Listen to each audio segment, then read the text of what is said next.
Hello and welcome once again to our story, a special video presentation of our 30 years of our marriage journey. You are welcome once again. And with me again is my darling wife, Dr. Anna Tuagbelo Peters. You are welcome, honey.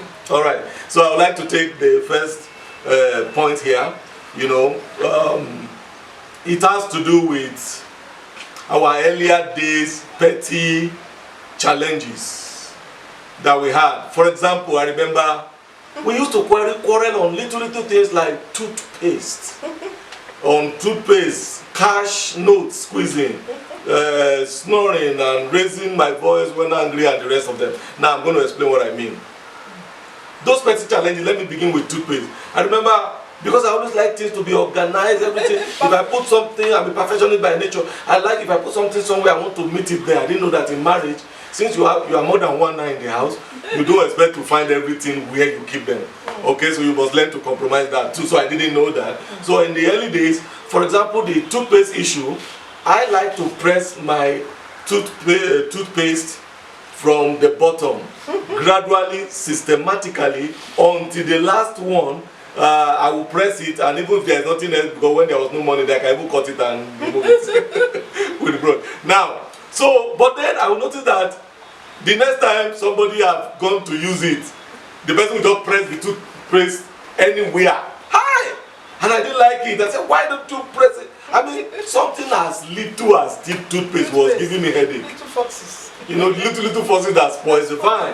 Because I want things perfect. I want things, somebody said, let me digress a little. Somebody said, if you visit a house and you see the place so perfect, you know that there is no child in that house. It's that the children have outgrown, they've outgrown the house and they've gone somewhere else, or nobody's living with you. The moment you have children, if you're a bachelor, you always say everything perfect. But the moment you get married and you have children, you don't expect everything to be perfect the way you place them. So you must understand that you are no longer alone. But I didn't understand that, and I will quarrel about little things. So if you are a brother like that and you are like me, you need to change. Otherwise, you will not have peace in your home. And that used to cause a lot of tension. That can make us quarrel for 2 days because of toothpaste, because somebody pressed it at the middle and I expect it to be pressed systematically from the Bennett. And while my wife and I were ministry in Ghana sometimes, and somebody asked a question. We were doing a marriage seminar presentation, and somebody said, he now wanted to provide solutions. And then, instead of you to fight on one toothpaste, why don't you buy two? Then I remember answering, I said, we didn't even have money. Even to buy that one, there was a struggle. So, but that's a solution. If you can afford two toothpaste, you can buy. But in marriage, learn to compromise and work things out. All right. Now, another thing was like cash notes squeezing. All right. Now, I noticed that I was darling, like the way I kept the notes, I want everything perfect like that. So maybe at the time I give it to her, she maybe squeeze a little bit, I put it in her pocket or purse, and I'll get angry over little things like that. And then she, and also she'll get angry. Sometimes she'll say, after all, there was a time she now made a mistake. She said, it's my money. I said, what? I got angry because she said it's my money and all those stuff. But anyway, thank God we were able to resolve it, but we don't worry about things like that again. So what I'm trying to say is that learn to get out of such things. Then another thing I want to say before I hand over the last session to her is the issue of snoring. But I notice that because you can see that I'm a very heavy duty man, I'm very hardworking. So when I sleep, when I hit the bed after hard work, I snore naturally. And then that I didn't know that it was affecting her. It disturbs her and it gives her sometimes headache. Psychologically it affects her and she cannot sleep very well. So by the grace of God, as we begin to grow up, we find the solution. And the solution was, we now keep, and those people say, oh no, why do you keep 2 bedrooms? We now keep 2 bedrooms. Not that we still stay together, we sleep in 1 bedroom. But at the time, in fact, most of the time, my wife will come and stay around me, and at least like she want to nurse our baby to sleep, you know what I mean? And I'm a big baby anyway. So she will hang around me, and when the time she notices that I'm beginning to snore, she will just sneak out to the next room. And she'll go to her bedroom, and then she can have a sound sleep. Our bedroom is just next to me. The children are far away from us, but then our bedroom is just next to me. So we later resolved that. And at the time we got married, I think the time we got married, we started with maybe 3 bedrooms.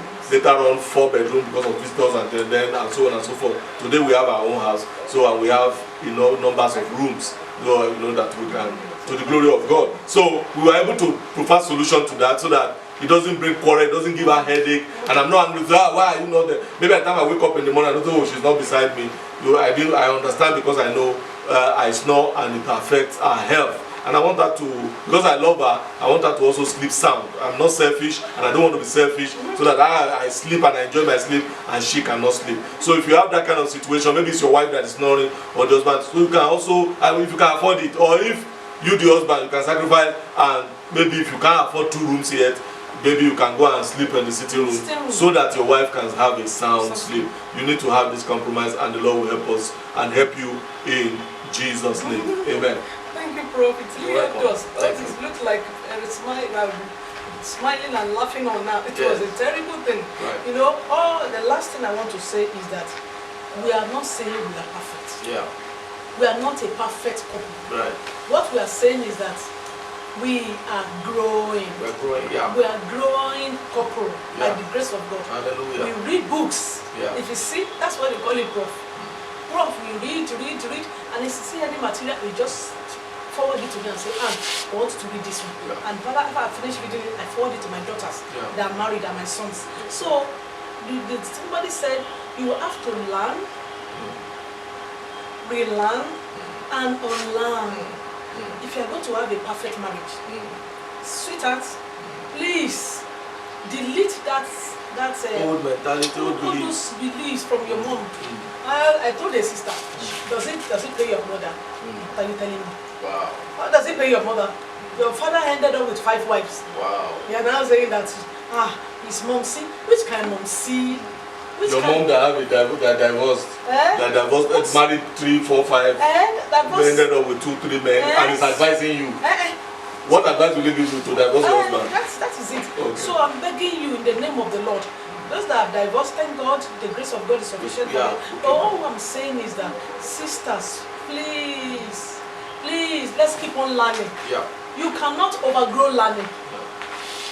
Me? Hey, my marriage is 30 years. Hey, my marriage is 20 years. I'm too big to learn. Remain in your situation. That's why you will replace you with yourself when you refuse to learn. So please, I want to beg you. I'm begging you in the name of the Lord, sister. Please learn, relearn, and unlearn what you have gained. And lastly, I always say this to women. Please, you can never change any man. You can't change your husband. This man for 32 years. 2 years in courtship, I can't change him. So he like Joel Austin said, he changed him. Because I can't, he changed me. But not everything has changed. Let me give you an example. Up till now, my husband, love to go to eatery. But thank God to go feed, God catch him. Every week, every day. Let's go. I have to compromise. I said, what are we going? What are they cooking that we cannot cook at home? I said, that's what gives me joy. So I have to step down. Okay, dear, let's go. Go and buy eatery. At times I will follow him. I will not eat what he's eating. I will not eat it. So whatever you cannot change, sweetheart, exchange. Exchange for another thing. Whatever you cannot exchange, look at that toothpaste. My children loves close up. Daddy too loves close up. As we are getting old, I realized that my friends are having toothache. So I have to be sensible to know that what is happening to my friend, I don't want it to happen to me apart from faith. So what I did was I went to go and buy herbal toothpaste. Double. But fortunately today, by the grace of God, close up too have gotten their own herbal. So I didn't know, I just discovered recently when we came up. So, brethren, I want to beg you in the name of the Lord, please, whatever you cannot change in that man, stop frustrating yourself. You don't be hypertensive because of daddy refused to change. Are you a changer? The heart of the king is in the hand of the Lord. When do you become Lord? So I'm begging you, women, please compromise with daddy. Number 3, the last one is manage. Whatever you cannot change, whatever you cannot exchange, manage it. Manage her, take her to heaven. Carry your cross, take her to heaven. God bless you. Thank you for listening to our presentation. Amen. Thank you very much. Okay. I would like to also say this in closing that, like she said, make sure give yourself to reading. Read a lot of materials, and it's going to be a blessing. Read more about things. Learn from others, like you are learning this one. Okay. Go to bookshops, go online, look for tips that can make marriage work, and it shall be well with you in Jesus' name. Amen. Thank you for being with us today. God bless you. And from me and my darling wife, Dr. Han, we say thank you and God bless you. Thank you. Thank you for our crew. Thank you for your help.